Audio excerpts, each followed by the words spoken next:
I'm amused in the comment section that somebody should be um, uh, taken astray by my impression of Mrs. Thatcher and think that this is a confusion of Mrs. Thatcher and Sir John Gielgud. Sir John Gielgud. Well, I remember Sir John very well. Indeed, in my second year at university, I, I began a correspondence with Sir John, and I think it was my second year, maybe my third. It was my second year, and he very kindly started writing letters back to me, and we discussed all manner of extraordinary subjects, including the films that he was doing. And he had some very entertaining and slightly naughty things to say about taking a part in Caligula. But he had this tiny handwriting, which took place in the very centre of a piece of writing paper. And at the time, I was sharing a house with the poet Elizabeth Jennings, who was a nocturnal lady, and we would meet in the mornings at the hall post box, and the post would come through the letter box, and then would be parked in a tray in the hall, and so we often picked up one another's post by mistake because John Gielgud's handwriting was very distinctive, and I can remember. So we then used to sit in the garden.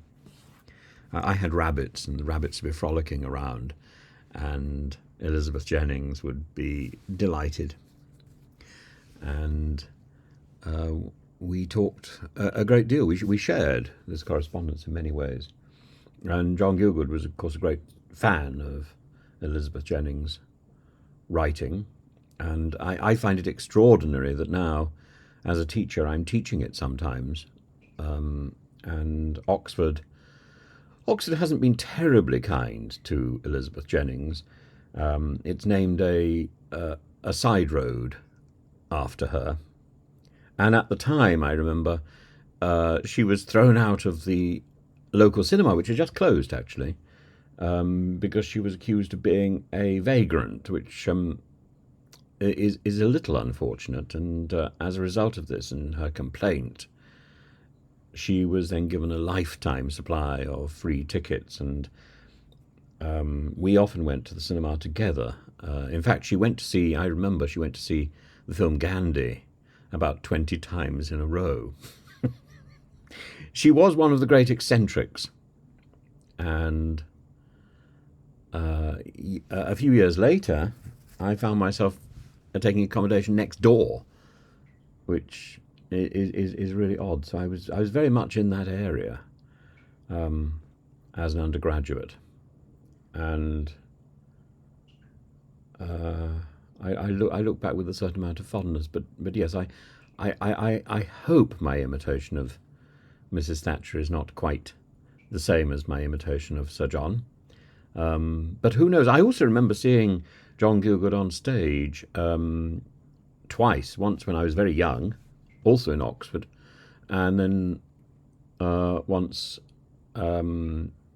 much later when I was doing when I was designing the front covers for a lot of the plays which were being shown in the West End, or which were being produced in the West End, and when the books were when the play scripts were published, I did a lot of those front covers, and I think The Best of Friends was one I didn't do, but I do remember the show vividly, and I remember watching Gielgud from the very front of the theatre, and somebody told me that he was as clear at the back as I. So I went another night, and I heard him from the gods, and absolutely right. I also remember sitting near him long before our correspondence began, and hearing his voice resonate through his back. And I think so many of our actors today lack this skill, this projection skill, and it was so extraordinary to witness it. And I feel greatly privileged to have had that access. So thank you, Sir John. Thank you, Elizabeth Jennings. And thank you for the comments to bring such things up, because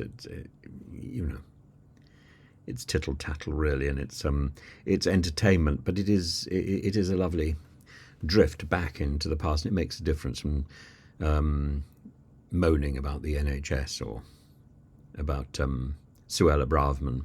There are better things in the past, and John Gielgud was definitely. I particularly remember John Gielgud in the Gulliver television series, which was wonderful. And you opened the door, or Gulliver opened the door when he was on the floating island of Laputa, and there was Gielgud covered in green slime, saying, "I am trying to extract sunlight from cucumbers."